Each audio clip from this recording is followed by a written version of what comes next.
Okay, so a lot of times with problems or when you're doing something in real life, you're not really given a function, you're given a table of values because you're collecting data.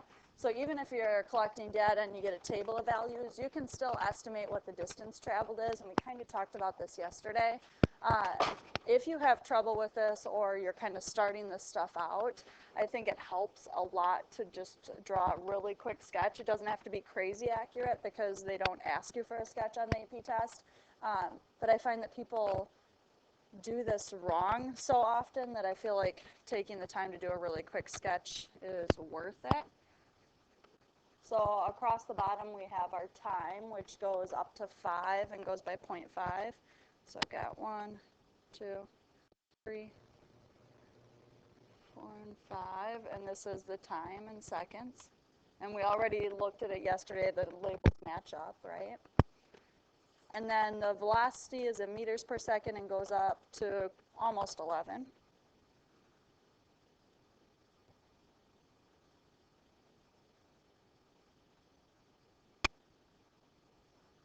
I suppose I could put the V up there, that works. Okay, so just plotting these quickly, 0, 0's on there, so that's easy. 0.5 goes a little below 5. 1 goes a little above 7. And don't spend a ton of time on this because you're going to be reading the values from your table anyway. This is more so you get the start of it here. 1.5 is almost at 9.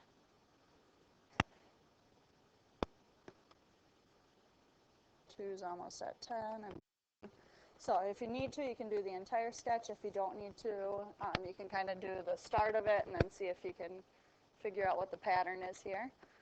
So the first rectangle, do you guys want to use left endpoints or right endpoints? Does it say we have to use one or the other? No. So you can use either, okay? Or you could use midpoints too, which I'm going to force us to use midpoints here in a minute because sometimes it seems like on the AP test they like to ask these questions with midpoints and people get really way too creative. And you don't need to get creative, okay? But let's say we use left endpoints.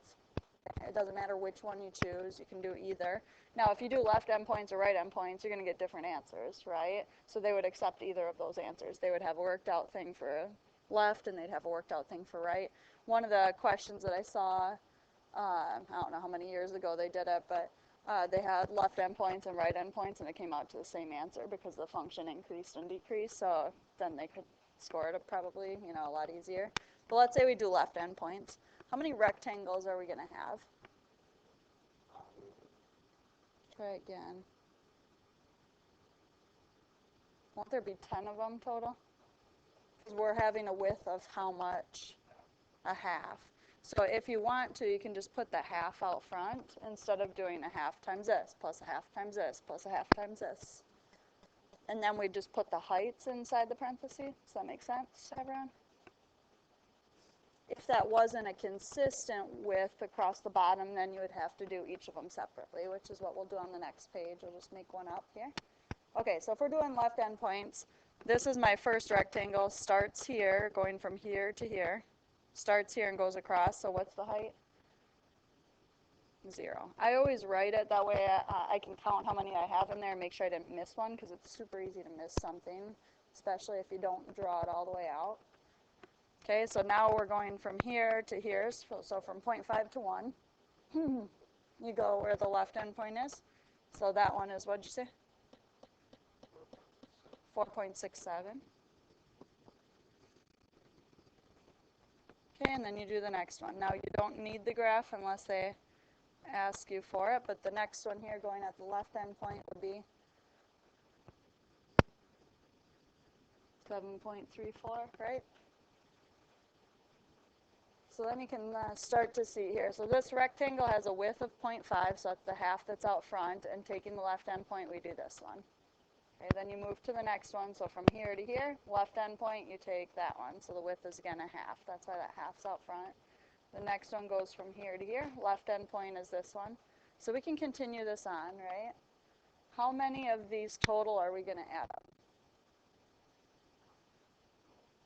10 total, but there's 11 here, right? So you have to just make sure you leave off that last one, okay? Because the last one goes from here to here with a width of a half, and the left end points that way. So just be careful that you add up all of these, but you don't include the very last one.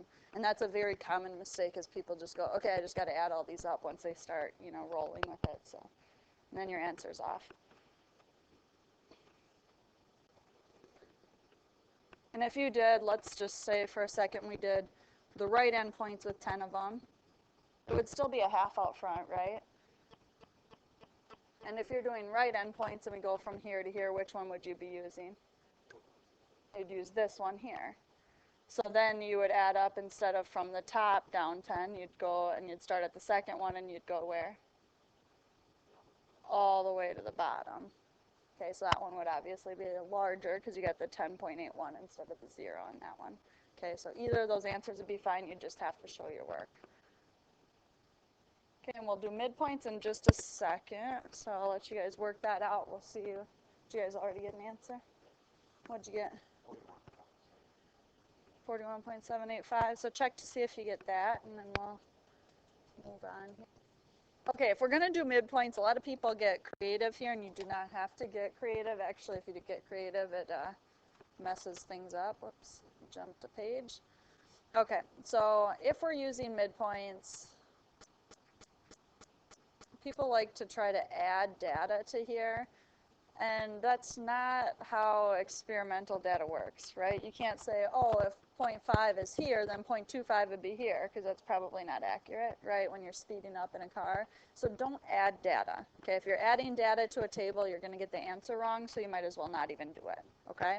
So if we're trying to do midpoints, how could I do midpoints with the data given? Ideas? And you're doing what other people do, where you're like creating data. Let's say I just make it wider, go from here to here. So if I go from 0 to 1, where's the midpoint at? 0.5, right in the middle, right? So that's that 4.67. So that's what we're going to do. So our midpoints will fall at this spot here. Where else? So the next one, we go from 1 to 2. So the midpoint would be, yeah, so it's at each of the 0.5s. Do you see that? So these would be our midpoints here. So you just, yeah, double your width if you're using midpoints. And a lot of times they tell you you have to use midpoints. So do not make up data, because really you're just wasting time. You might as well work on something else, you know? Yep, so how many rectangles are we going to have? 5. And all of them have a width of 1 across the bottom. So I'm going to go back to my graph here and just sketch the first couple so that there's no confusion on it. Okay, so if we are going from 0 to 1 here, this is the midpoint, so you go at your midpoint and you draw your rectangle. And again, you probably wouldn't need to sketch this, so it doesn't have to be perfect. So width is 1 and the height is 4.67, right? Then you go from 1 to 2, and the midpoint's at 1.5, so you go up to the graph, and then you go across at that spot. So that height of that rectangle is 8.86. And then you just keep going with those, right? So then we got the 10.22, the 10.67. Everyone okay with that? And then the 10.81. And it makes sense. If we have 5 out here, there should be 5 in there for how many rectangles we have, and then you got your answer. Any questions on that? That makes sense, though, right? If we need a midpoint, you just got to make it twice as wide, so you have somewhere in the middle. Okay? Huh? Yeah, the table's easier as long as you do it correctly. I find if people just look at the table, they start like doing really weird things, and sometimes they're pulling numbers over here, or sometimes their width isn't right. That's why I like to show this, especially when I'm teaching it. I never draw the graph, but I've done so many of these that I feel good about that. But I know a lot of people, if they don't have that visual, like I would say over half of the people who do this on like their practice AP test, when we're practicing for the AP test, they do it wrong. So that's what I'm saying. If you need to, just do a quick little sketch to make sure that you're pulling the correct numbers. So. Okay. Let's do one more problem that I think it's been on the AP test like more recently. It wasn't something that used to be really something they would throw on there. And we don't really need the graph again. I'm going to give you a table here, but I'm going to use the graph to help explain it. So let's say I've got time here, velocity here. Let's say the labels match up, and I've got 0, 1, 2.1, 2.9, because sometimes when you're collecting data, you don't collect it at the exact spots you're supposed to because, you know, the car is moving. You're just trying to get readings and something goes wrong, whatever.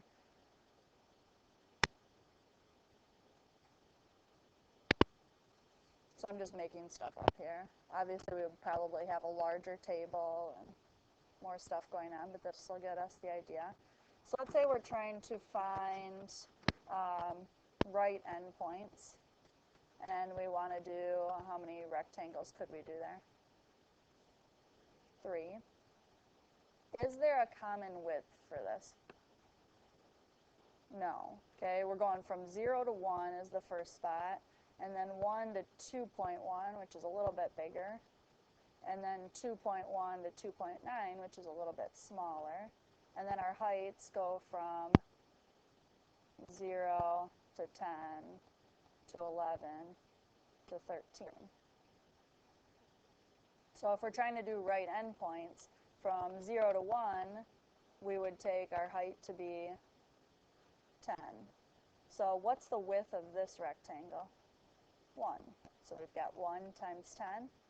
So this you have to do it separate. You can't like pull that number out front because it's a constant width. The width is changing every time here. Okay, if we're going from 1 to 2.1, what is our width of that one? 1.1. So we'd put a 1.1 out front, and the height there would be 11 because we're going at the right-hand side. Okay, and then the last one, the width is 0.8, and the height is 13. And then you would just add those up. Does that make sense to everyone? I didn't actually find an answer for that. Don't worry about finding an answer because I was just typing it in.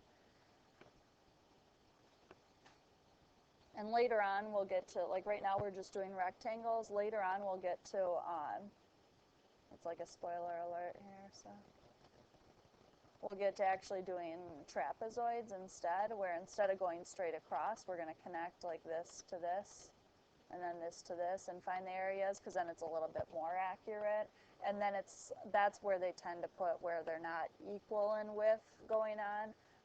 But those problems are a little harder, so that's why I'm trying to introduce it sooner so we get those problems right when we get to them. So you guys have some time to work on homework, and I'll get your tests here to work on.